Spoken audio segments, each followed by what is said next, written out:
राधे श्रीकृष्ण। दीपावली दिन माँ बृंदावती तुलसी माँ को यही तीनोटी जिनिष निश्चित भाव में अर्पण करंतु। ताद्वारा आपण को वर्ष सारा धनर अभाव हेब नहीं। धन उत्पन्न आपणक भुवन रे हेब। कोटि कोटि पुण्य मध्य प्राप्त होइजिब। सेथिपाई एही दिन को आपण कदाचित हाथ छड़ा करंतु नहीं। माँकर आशीर्वाद प्राप्त करिबा पाई चाहुचंती ताहाले माँ बृंदावतींकर अत्यंत प्रिय एही तीनोटी जिनिष को अर्पण निहाती भावरे करंतु। कार्तिक मास हेउची महापुण्यर मास। एही पुण्य मासरे जदि आपण माँ बृंदावती को सफासुतरा करिथांती, चारिपार्श्वरे तांको भोग चढ़ाई थांती, पूजा आराधना करती, ताहाले मने रखंतु कार्तिक मासरे आपण जदि तीर्थ स्थान को जाती, जेकोसी भी जपतप करती, ताठारु माँ बृंदावती पूजा करती, एहार पुण्य फल अपार आपण को प्राप्त होई परिबो। आपण जदि तीर्थ स्थान को न जाई सुता माँ बृंदावती को पूजा करने द्वारा आपण को अपार पुण्य प्राप्त होइजिबो, ताहाले मने रखंतु सदा सर्वदा माँकर आशीर्वाद आपणकर भुवन रे रही पारिबो। केबे भी धनर अभाव बिल्कुल भी होई पारिबो नाही। माँ बृंदावती जेउ भुवन रे रुहंती तांको संकेत देखाई थांती कि दिनकु दिन तांकर धन किपरि उत्पन्न हेउची। एहा द्वारा प्रत्येक मनुष्य मध्य जानि पारिबे माँ आम भुवन रे थिला पर्यंत आम भुवन रे सदा सर्वदा धनर उत्पन्न हेब। एहा सत्य अटे। काहेकिना प्रति वर्ष को थरे आसुची एही दीपावली। दीपावली दिन बृंदावती पाखरे बहुत भल भावरे पूजा आराधना करा जाए, आउ भोग मध्य अर्पित करा जाए। माँकर आशीर्वाद प्राप्त अपार होइथाए। आपण एकथा जानिथिबे माँकर शक्ति बहुत। सेथिपाई त भगवान श्री हरिंकर भोगरे प्रत्येक भोगरे माँकर पत्र मध्य निश्चित भाव में अर्पित करुछंती। ताद्वारा सेही प्रसाद महाप्रसाद हो जाउछि। प्रभु जगन्नाथଙ୍କ पाखरे मध्य भोग चढ़ा जाए। जेतेबेले प्रभु जगन्नाथଙ୍କୁ तुलसीर माळ करी कोनोसी भक्त परिधान कराउछंती, सेही माळକୁ जदि पुणी गर्तकाली बासी हो जाउछि, एहा असत्य अटे। माँ बृंदावती तुलसी माली बा माळ होइथिबा पत्र केबे भी बासी नुह कि अपवित्र मध्य नुह। सेही पत्र को जदि बा माळ को जदि आपण पुणी थरे आसी ताकू कोनोसी जलरे सफासुतरा करी पुणी थरे प्रभु जगन्नाथଙ୍କୁ अर्पित कले ठीक सेतिकी पुण्य प्राप्त होइजिब। सेथिपाई एहाको आपण फूल रे मध्य भूलिबा अनुचित अटे। जेहेतु जदि कौनसी व्यक्ति माँ बृंदावती तुलसी माँ पाखरे जेकोसी भोग चढ़ाती, भल भाव पूजा करती, एहार पुण्य प्रभु श्री हरिंक पाखक चली जाउछंती। सेथिपाई तो शास्त्र रे उल्लेख अछि, जो व्यक्ति भगवान श्री हरि को पूजा करती ताहाकू माँ बृंदावती तुलसी माँकर आशीर्वाद प्राप्त होइथाए। जो व्यक्ति माँ को पूजा करती सेही व्यक्तिर प्रभु श्री हरिंकर आशीर्वाद प्राप्त होइथाए। सेथिपाई एही कथा को कौनसी व्यक्ति मध्य भूलिबा अनुचित अटे।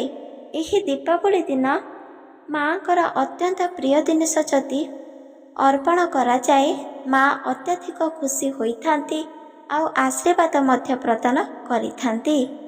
दीपावली दिन पितृपक्षरे पितृश्राद्ध मध्य दिया जाए। मान्यता अनुजाई जेकोसी व्यक्ति जदि सर्वप्रथमे माँ बृंदावती पाखरे भोग न चढ़ाई पितृपक्ष को श्राद्ध बंटन करती, ताहाले तांकर पितृपक्षर आत्मा केबे भी शांति पाई न थांती, आउ एहार दंड ସେହି ବ୍ୟକ୍ତିଗଣକୁ ଭୋଗିବାକୁ ମଧ୍ୟ ପଡ଼ିଥାଏ। ସେଥିପାଇଁ ଆପଣ ମନେ ରଖନ୍ତୁ, ଶାସ୍ତ୍ରରେ ଉଲ୍ଲେଖ ଅଛି, ପିତୃପକ୍ଷରେ ପିତୃ ଶ୍ରାଦ୍ଧ ଦିନ ସର୍ବପ୍ରଥମେ ମା ବୃନ୍ଦାବତୀ ତୁଳସୀ ମା ପାଖରେ ପୂଜା ଆରାଧନା କରାଯାଏ। ଦୀପ ଧୂପ ଶ୍ରଦ୍ଧାର ସହିତ ଲଗାଯାଏ। ଯେକୌଣସି ଭୋଗ ପ୍ରସ୍ତୁତ ହୋଇଥିବ ଶ୍ରଦ୍ଧାର ସହିତ ଅର୍ପିତ କରାଯାଏ। ତାଦ୍ୱାରା ମା ବୃନ୍ଦାବତୀ ମଧ୍ୟ ସନ୍ତୁଷ୍ଟ ହୋଇଥାନ୍ତି। ତାପରେ ପିତୃପକ୍ଷ ଲୋକଙ୍କୁ ଯାହା ବି କିଛି ଆପଣ ଭୋଗ ଚଢ଼ାଇବେ ତାହା ସେମାନେ ନିଶ୍ଚିତ ଭାବରେ ପ୍ରାପ୍ତ କରିପାରିବେ ଆଉ ଆପଣଙ୍କୁ ଆଶୀର୍ବାଦ ମଧ୍ୟ ପ୍ରଦାନ କରିପାରିବେ, ଯାହା ଏକ ସତ୍ୟ। ଏକଥା କେବେ ବି ମିଥ୍ୟା ନୁହଁ କି ପିତୃପକ୍ଷ ଲୋକ ଆମ ଭୁବନକୁ ଆସନ୍ତି ନାହିଁ, ଏହା ଅସତ୍ୟ ଅଟେ। ପ୍ରତ୍ୟେକ ଦୀପାବଳି ଦିନ କିମ୍ବା ଶ୍ରାଦ୍ଧ ଦିନ ପିତୃପକ୍ଷରେ ପିତୃ ଲୋକମାନେ ମଧ୍ୟ ଆସିଥାନ୍ତି। ତାଙ୍କର ପରିବାରର ପ୍ରତ୍ୟେକ ଭାଇ ବାପା ମାଆକୁ ସମସ୍ତଙ୍କୁ ଦେଖିଥାନ୍ତି ଆଉ ଆଶୀର୍ବାଦ ମଧ୍ୟ ପ୍ରଦାନ କରିଥାନ୍ତି, ଯାହା ଏକ ସତ୍ୟ ଅଟେ। ଆପଣମାନେ କେବେ ବି ଏହି କଥାକୁ ଭୁଲନ୍ତୁ ନାହିଁ। ମାଆଙ୍କର ଶକ୍ତି ବହୁତ ହୋଇଥାଏ। ସେଥିପାଇଁ ତ ମା ପ୍ରତ୍ୟେକ ମନୁଷ୍ୟଙ୍କୁ ଉଦ୍ଧାର କରିଥାନ୍ତି। ଯେଉଁ ଭବନରେ ତୁଳସୀ ବୃକ୍ଷ ରହିଛି ସେହି ଘରେ କେବେ ବି ନକାରାତ୍ମକ ଶକ୍ତି ଆସିପାରିବ ନାହିଁ। ଏହାର କାରଣ ହେଉଛି, ଯେଉଁ ଭବନରେ ମା ବୃନ୍ଦାବତୀ ତୁଳସୀ ମା ରହିଥାନ୍ତି ସେହି ଭବନକୁ ଯମରାଜ ମଧ୍ୟ ପ୍ରବେଶ କରିପାରିବ ନାହିଁ, ଯାହାକି ଗରୁଡ଼ ପୁରାଣରେ ଉଲ୍ଲେଖ ଅଛି। ଭୁବନରେ ତୁଳସୀ ଗଛ ଥିଲା ପର୍ଯ୍ୟନ୍ତ ଯମଦୂତ ଆଉ ଯମରାଜମାନେ ଭୟ କରିଥାନ୍ତି। ସେହି ପର୍ଯ୍ୟନ୍ତ ସେହି ମୁହୂର୍ତ୍ତରୁ ସେହି ଆତ୍ମାକୁ କାଢ଼ି ପାରନ୍ତି ନାହିଁ, ଏହା ସତ୍ୟ ଅଟେ। ସେଥିପାଇଁ ତ ତୁଳସୀ ମା ବୃନ୍ଦାବତୀଙ୍କର ଶକ୍ତି ବହୁତ ହୋଇଥାଏ। ଯେଉଁ ଭବନରେ ତୁଳସୀ ଗଛକୁ ପୂଜା କରନ୍ତି, ଦିନକୁ ଦିନେ ତୁଳସୀ ଯଦି ଅତ୍ୟଧିକ ବଡ଼ ହେବାରେ ଲାଗିଛି, ବହୁତ ସୁନ୍ଦର ଦେଖାଯାଉଛି, ତୁଳସୀ ପତ୍ର ବଢ଼ିବାରେ ଲାଗିଛି, ତାହେଲେ ଏହାର ପ୍ରକୃତ ସଂକେତ ହେଉଛି ମା ବୃନ୍ଦାବତୀ ତୁଳସୀ ମା ଆପଣଙ୍କୁ ସଂକେତ ମାଧ୍ୟମରେ ପଠାଉଛନ୍ତି କି ଆପଣଙ୍କ ଭୁବନରେ ଧନର ଅଭାବ କେବେ ବି ହେବ ନାହିଁ, ଅପାର ଧନ ପ୍ରାପ୍ତ ହୋଇପାରିବ। ସେଥିପାଇଁ ଏହାର ସଂକେତ ପ୍ରତ୍ୟେକ ମନୁଷ୍ୟ ମଧ୍ୟ ଜାଣିପାରନ୍ତି, ଏହା ସତ୍ୟ ଅଟେ। ଯେଉଁ ଭୁବନରେ ମା ବୃନ୍ଦାବତୀ ନାହାନ୍ତି ସେହି ଭୁବନରେ କୌଣସି ଦେବୀ ଦେବତା ମଧ୍ୟ ସନ୍ତୁଷ୍ଟ ହୋଇନଥାନ୍ତି। କେତେ ମଧ୍ୟ ପୂଜା ପାଠ କେତେ ଜପତପ କରୁଥାନ୍ତୁ ନା କାହିଁକି, ଯେ ପର୍ଯ୍ୟନ୍ତ ତାଙ୍କ ଭୁବନରେ ମା ବୃନ୍ଦାବତୀ ରଖିନାହାନ୍ତି ସେ ପର୍ଯ୍ୟନ୍ତ ପ୍ରଭୁ ଶ୍ରୀ ହରିଙ୍କର ଆଶୀର୍ବାଦ ମଧ୍ୟ ପ୍ରାପ୍ତ ହୋଇନଥାଏ। ସେଥିପାଇଁ ପ୍ରତ୍ୟେକ ମନୁଷ୍ୟମାନେ ଏକଥା ଜାଣିବା ଉଚିତ ଅଟେ। ଆପଣମାନେ ଗୋଟିଏ କଥା ମନେ ରଖନ୍ତୁ, ମା ବୃନ୍ଦାବତୀ ତୁଳସୀ ମା ଏକ ଔଷଧୀୟ ଗୁଣ ମଧ୍ୟ ରହିଛି।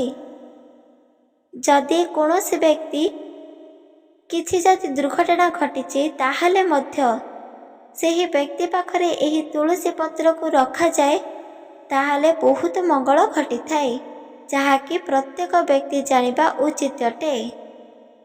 ଚାଲନ୍ତୁ ଜାଣିବା ମା ବୃନ୍ଦାବତୀ ତୁଳସୀ ମାଙ୍କର ଏହି ତିନୋଟି ଜିନିଷ କ'ଣ, ଯାହା ମାଙ୍କୁ ଅର୍ପିତ କଲେ ମା ଅତ୍ୟଧିକ ଖୁସି ଆଉ ସନ୍ତୁଷ୍ଟ ହୋଇଥାନ୍ତି, ଯାହାକି ପ୍ରତ୍ୟେକ ମନୁଷ୍ୟ ଏହା କରିବା ଉଚିତ ଅଟେ। ସେଥିପାଇଁ ଆପଣ ମନେ ରଖନ୍ତୁ, ମା ବୃନ୍ଦାବତୀ ତୁଳସୀ ମାଙ୍କର ଅତ୍ୟନ୍ତ ପ୍ରିୟ ହେଉଛି ଭଗବାନ ଶ୍ରୀ ହରି ପ୍ରଭୁ ଜଗନ୍ନାଥ। ପ୍ରଭୁ ଜଗନ୍ନାଥଙ୍କର ମୂର୍ତ୍ତି କିମ୍ବା ଫଟୋ ଯଦି ଆପଣଙ୍କ ପାଖରେ ରହିଛି ତାହେଲେ ମା ବୃନ୍ଦାବତୀ ପାଖରେ ନିଶ୍ଚିତ ଭାବରେ ରଖନ୍ତୁ। ସେହି ଫଟୋ ହେଉ କିମ୍ବା ମୂର୍ତ୍ତି ହେଉ, ଭଗବାନ ଶ୍ରୀ ହରିଙ୍କର ଫଟୋ, ରାଧା ଶ୍ରୀକୃଷ୍ଣଙ୍କର ଫଟୋ ଆପଣ ନିଶ୍ଚିତ ଭାବରେ ମା ବୃନ୍ଦାବତୀ ପାଖରେ ସ୍ଥାପନ କରି ରଖନ୍ତୁ ଆଉ ପୂଜା ଆରାଧନା କରନ୍ତୁ। ଦେଖନ୍ତୁ ଆପଣଙ୍କର ପୁଣ୍ୟ ଫଳ ନିଶ୍ଚିତ ଭାବରେ ପ୍ରାପ୍ତ ହୋଇପାରିବ, ଏହା ସତ୍ୟ ଅଟେ। ବୃନ୍ଦାବତୀ ଦିନ ଯାହା ବି କିଛି କାର୍ଯ୍ୟ କରିବ ତାହା ଆପଣଙ୍କୁ ପ୍ରାପ୍ତ ହୋଇପାରିବ। ଏବେ ଚାଲନ୍ତୁ ଜାଣିବା ଦ୍ୱିତୀୟ ହେଉଛି ଭଗବାନ ଶ୍ରୀହରି ଅତ୍ୟଧିକ ସନ୍ତୁଷ୍ଟ ହୋଇଥାନ୍ତି। ମାଙ୍କୁ ବରଦାନ ପ୍ରଦାନ ମଧ୍ୟ କରିଛନ୍ତି। ଯେମିତି ଆପଣ ମନେ ରଖନ୍ତୁ, ସର୍ବପ୍ରଥମେ କିଛି ବ୍ୟକ୍ତି ରହିଛନ୍ତି, ସେମାନେ ଠାକୁର ପୂଜା କରନ୍ତି। ନିଜ ଘରେ ପୂଜା ପାଉଥିବା ମୂର୍ତ୍ତି କିମ୍ବା ଫଟୋକୁ ସର୍ବପ୍ରଥମେ ପୂଜା କରନ୍ତି, କିନ୍ତୁ ଏହା ଅସତ୍ୟ ଅଟେ। ଶାସ୍ତ୍ରରେ ଅନୁଯାୟୀ ଉଲ୍ଲେଖ ରହିଛି, ସର୍ବପ୍ରଥମେ ସୂର୍ଯ୍ୟ ଦେବତାଙ୍କୁ ପୂଜା କରାଯାଏ, ତାପରେ ଯାଇ ମା ବୃନ୍ଦାବତୀଙ୍କୁ ଜଳ ଅର୍ପିତ କରାଯାଏ, ପୂଜା କରାଯାଏ। ତାହେଲେ ଆମ ଘରେ ଯାଇ ପୂଜା ପାଉଥିବା ଯେକୌଣସି ଫଟୋ କିମ୍ବା ମୂର୍ତ୍ତିଙ୍କୁ ସେଦିନ ପୂଜା କରାଯାଏ, ତାହେଲେ ବହୁତ କିଛି ମଙ୍ଗଳ ହୋଇଥାଏ। ସେଥିପାଇଁ ଆପଣ ଏକଥା ମନେ ରଖନ୍ତୁ, ସର୍ବପ୍ରଥମେ ଆପଣ ସୂର୍ଯ୍ୟ ଦେବତା, ତାପରେ ମା ବୃନ୍ଦାବତୀ, ତାପରେ ଯାଇ ଆପଣ ଆପଣଙ୍କ ଘରେ ପୂଜା ପାଉଥିବା ମୂର୍ତ୍ତିମାନଙ୍କୁ ପୂଜା କରନ୍ତି। ତାହେଲେ ଆପଣଙ୍କର ସବୁକିଛି ମନସ୍କାମନା ପୂରଣ ହୋଇଯିବ, ଆପଣଙ୍କୁ ବହୁତ କିଛି ଆଶୀର୍ବାଦ ପ୍ରାପ୍ତ ପାଇପାରିବେ। ଏକଥା ଆପଣ କେବେ ବି ସୁଦ୍ଧା ଭୁଲନ୍ତୁ ନାହିଁ। ଏବେ ଚାଲନ୍ତୁ ଜାଣିବା ଦ୍ୱିତୀୟ ହେଉଛି, ଯେହେତୁ କାର୍ତ୍ତିକ ମାସ ହେଉଛି ପୁଣ୍ୟର ମାସ, କାର୍ତ୍ତିକ ମାସରେ ଦୀପାବଳି ମଧ୍ୟ ପଡ଼ୁଛି। ସେହି କାରଣରୁ ଦୀପାବଳି ଦିନ ଯଦି କୌଣସି ନାରୀମାନେ ଯଦି ମା ବୃନ୍ଦାବତୀ ତୁଳସୀ ମାଙ୍କୁ ଲାଲ ହୋଇଥିବା ବସ୍ତ୍ର ଯଦି ପ୍ରଦାନ କରନ୍ତି କିମ୍ବା ଲାଲ ବସ୍ତ୍ର ଯଦି ମାଙ୍କୁ ପରିଧାନ କରାଇ ଦିଅନ୍ତି, ତାହେଲେ ମା ଅତ୍ୟଧିକ ଖୁସି ହୋଇଥାନ୍ତି।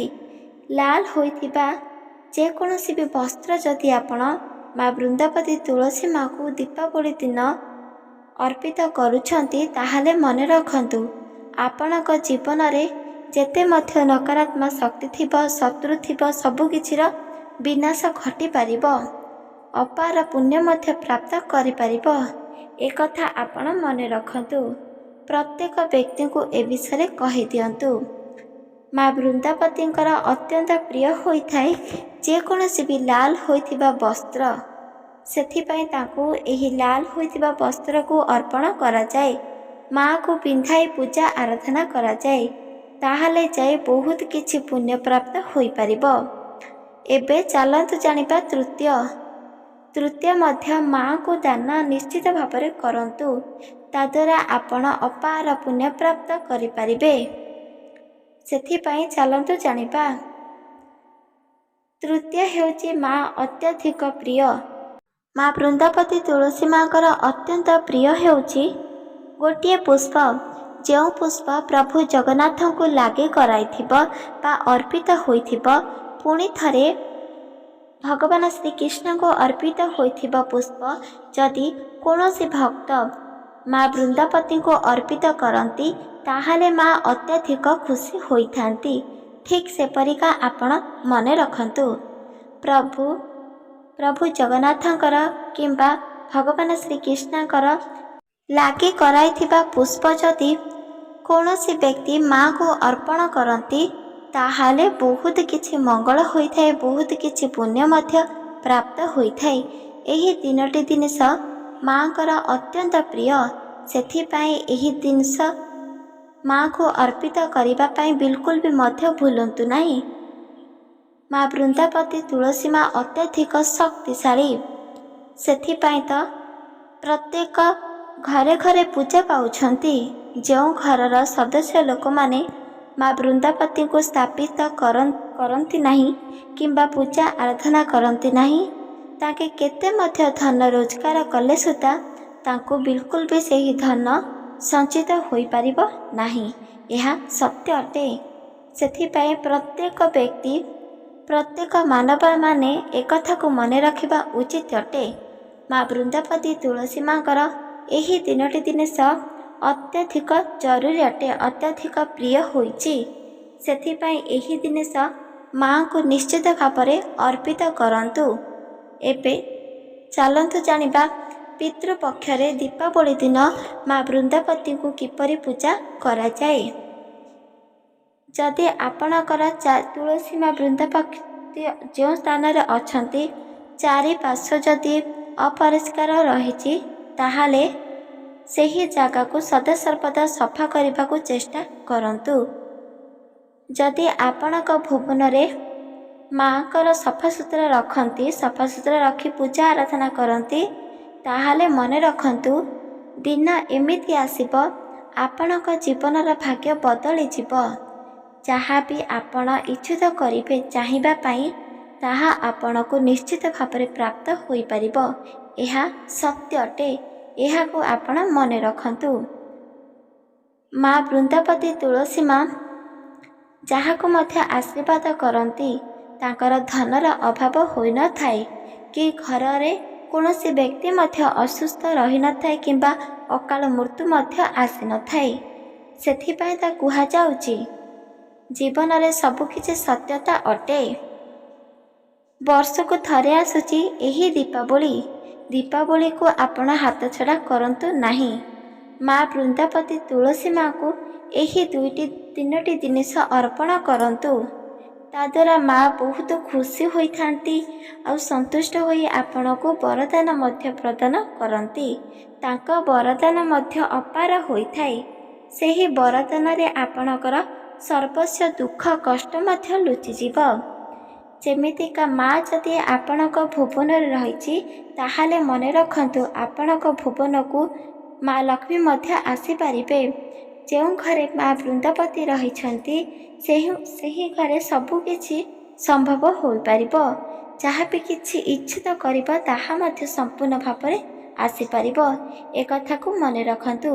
ସେଥିପାଇଁ ଘର ଘର କରି ପ୍ରତ୍ୟେକ ଘର ମା ବୃନ୍ଦାବତୀକୁ ସ୍ଥାପନ କରିବା ଅତ୍ୟଧିକ ଜରୁରୀ ଅଟେ।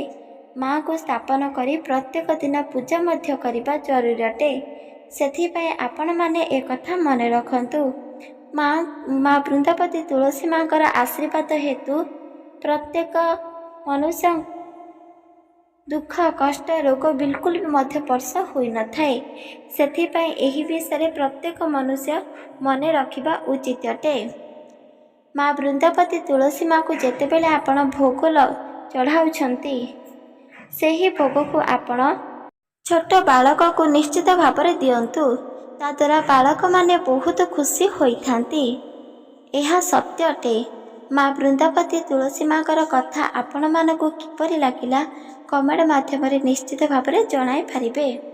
ଏହି ଭିଡ଼ିଓ ଯଦି ଆପଣମାନଙ୍କୁ ଭଲ ଲାଗିଛି ତାହେଲେ ଚ୍ୟାନେଲକୁ ସବସ୍କ୍ରାଇବ୍ କରିଦିଅନ୍ତୁ, ଲାଇକ୍ କରିଦିଅନ୍ତୁ, କମେଣ୍ଟ କରିଦିଅନ୍ତୁ। ରହୁଛି ଜୟ ଜଗନ୍ନାଥ, ଜୟ ମା ଲକ୍ଷ୍ମୀ, ଜୟ ଶ୍ରୀକୃଷ୍ଣ, ରାଧେ ରାଧେ ଶ୍ରୀକୃଷ୍ଣ।